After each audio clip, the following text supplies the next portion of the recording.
what most of us wouldn't give to go back to a time before COVID-19. But a return to pre-pandemic normal won't benefit everybody. It's no secret and no surprise that we're all more than ready to be out of this pandemic. And signs are encouraging. But when we talk about removing precautions, people in high-risk categories and with disabilities are often mentioned as an afterthought, a small group of people that will have to remain diligent. In reality, 1 in 4 American adults has a disability.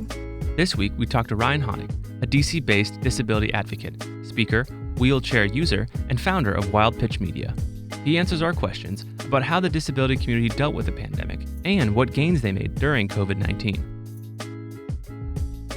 I'll literally start by undermining our show's name. The normal that so many of us are keen to get back to wasn't actually all that great for people of varying abilities. Can you help me and our audience understand why? Sure. So when we think about what this pandemic has done, there are so many things that the disability community has fought for long before this pandemic began, that the pandemic normalized, right? So I think immediately of the prevalence of telework.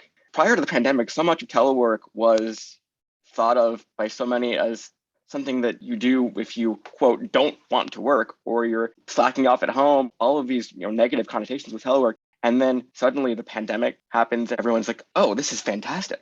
And that's the very thing that allows a lot of people flexibility, especially when you have a disability. Telework is a godsend, and now it's been extremely normalized. I think about telehealth. Sometimes obviously you have to go in, but sometimes you don't. And it used to be that if you couldn't go into your doctor, they're like, we're not gonna see you, we're not gonna prescribe. Now the idea of having a Zoom appointment or some variant of that to get a prescription or to talk to your doctor about something that may not require you to physically be in their office, again, nobody thinks about it. I think a lot about the rise of virtual events. I mean, I'm a fan of live music. It's probably one of the things I miss the most is with this pandemic. For a good couple of years, there hasn't been the ability to go to live events and stuff. And there are plenty of musicians and artists who are doing events where they're saying, okay, well, you pay for a Zoom link or whatever, and you can watch me perform in my living room. That's great. So with all these positive changes that have happened over the past 2 years during the pandemic that have increased access, as you've been mentioning, is there fear that these changes will fade away or go away once the pandemic goes away?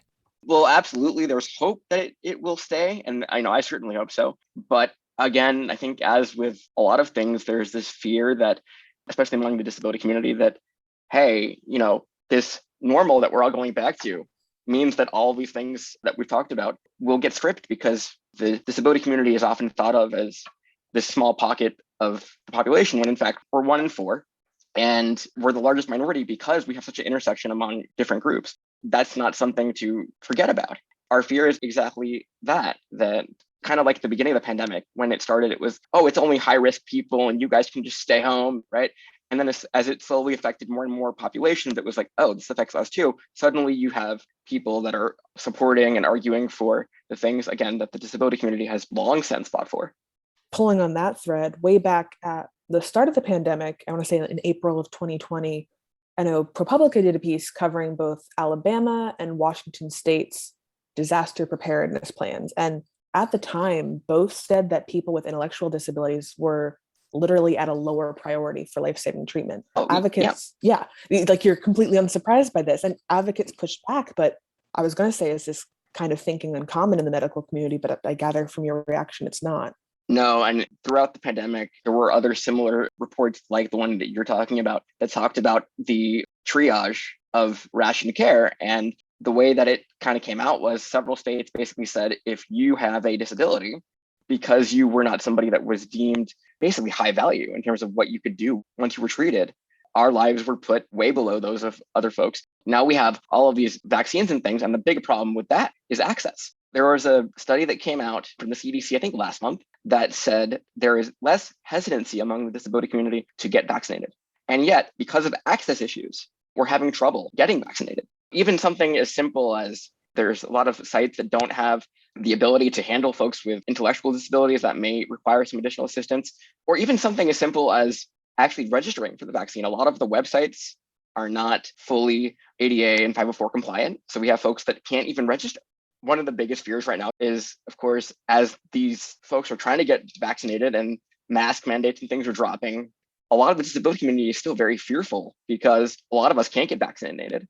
And people are having this mentality that, okay, well, I'm vaccinated, so I can drop the mask, and they're not looking to protect those around them that could be at high risk still. Oftentimes, people tend to think about illness in a very, binary way. You get sick and then you get better. You survive or you die. And the greater population doesn't seem to consider that illness can really disable someone. Is this binary one you've seen play out here during COVID-19? I think the challenge is, of course, we're seeing folks now coming out with long COVID, right? And we're watching what that's doing to people that didn't think this would affect them long term. The disability community is sort of playfully called the prophets or the seers because we look at life and our experiences through a different lens of saying it's not so black and white.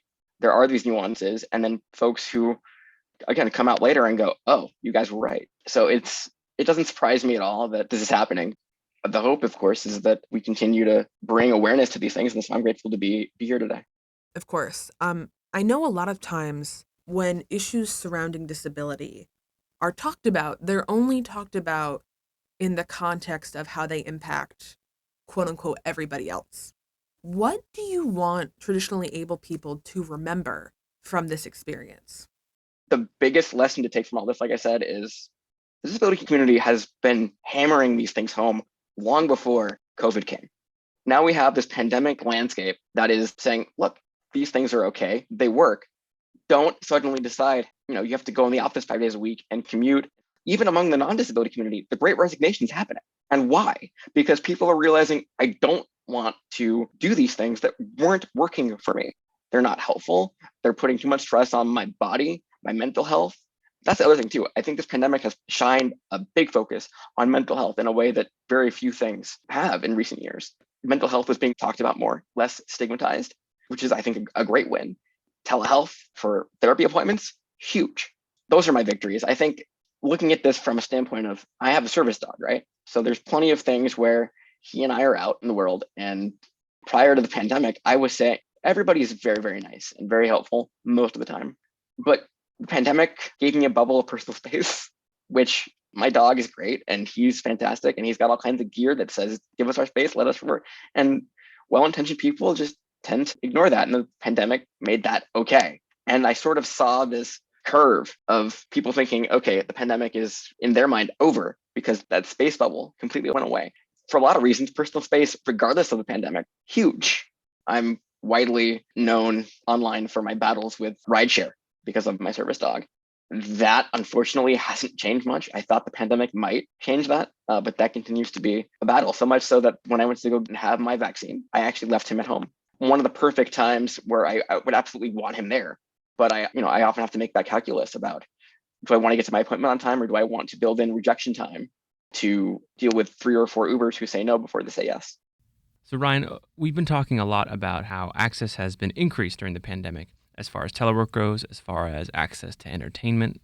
Can you tell us about what's at stake at this moment as the country kind of eases out of the pandemic within the next couple of months? What's on the line? Everything that we've talked about is at stake here. We've got folks with various kinds of disabilities who have finally felt like we have some semblance of being able to construct our lives in a way that works for us. And on top of that, we're not being shamed for it. Something as simple as food delivery and having your groceries delivered. It's not just for the people that are lazy, that don't want to go shopping, that don't want to brave the crowds and whatnot. It was a matter of health, and it still is for a lot of people. When the pandemic first started, I had a hard time grabbing an Instacart slot because everyone was trying to do it. And there were folks who obviously were trying to leverage it who didn't necessarily need to because they had the ability to. And that took away slots for folks like myself who were using those as a lifeline. But now that's been normalized too. Even for a lot of the work that I do, being able to have this interview or any interview, if I couldn't make it to the station because there's weather issues, well, now getting on a Zoom call is not anything anybody thinks twice about because we have the technology and experiences and everybody's expecting it. So really what's at stake here, to get to the heart of your question, is our normalcy, our ability to live our lives in a way that is accepted and thought of as okay. A story you may have missed. Ingracia Figueroa, a prominent advocate for disability rights, has died at the age of 51. According to an obituary published by Hand in Hand, a domestic rights group she worked with, Figueroa's wheelchair was broken when she flew United Airlines out of D.C. in July. Figueroa had a spinal injury and a leg amputation that required her to use a specialty wheelchair. The obituary goes on to say that Figueroa was forced to sit in a manual wheelchair for about 5 hours, causing pressure sores that caused her to be admitted to the hospital after she arrived home. Under the Airline Carrier Access Act, airlines must repair or replace lost or damaged assistive devices. Unfortunately, Figueroa's chair took months to replace, and by then, the loaner she had been using worsened her health conditions. This isn't uncommon. In 2009, over 10,000 disabled people reported their wheelchair, scooter, or other assistive device had been lost, stolen, or damaged during their travels. According to the Washington Post, airlines damaged almost 30 wheelchairs a day during pre-pandemic travel. On Wednesday, the Justice Department sued ride-hailing app Uber over allegations it has been overcharging disabled people. The lawsuit alleges Uber's wait time fees are discriminating against disabled passengers who need more than 2 minutes to get into a car. But Uber said wait time fees were not intended to apply to disabled riders and that it would be refunding fees. On a personal note, this is my last episode with Is It Normal Yet? I am incredibly proud of what Luke and I have accomplished this year. We created a show from scratch and made more than 30 incredible episodes. Thank you all so much for listening, and I genuinely can't wait to see what Luke and the show achieve in the future. Laura will be missed dearly. Thank you, Laura, for all you've done for the show. For the last time, this episode was hosted and produced by me, Laura Spitalniak. And me, Luke Garrett. Our cover art was created by cartoonist Audrey Garrett, and our music is courtesy of Lockspeed. Join me next Monday as the world recovers.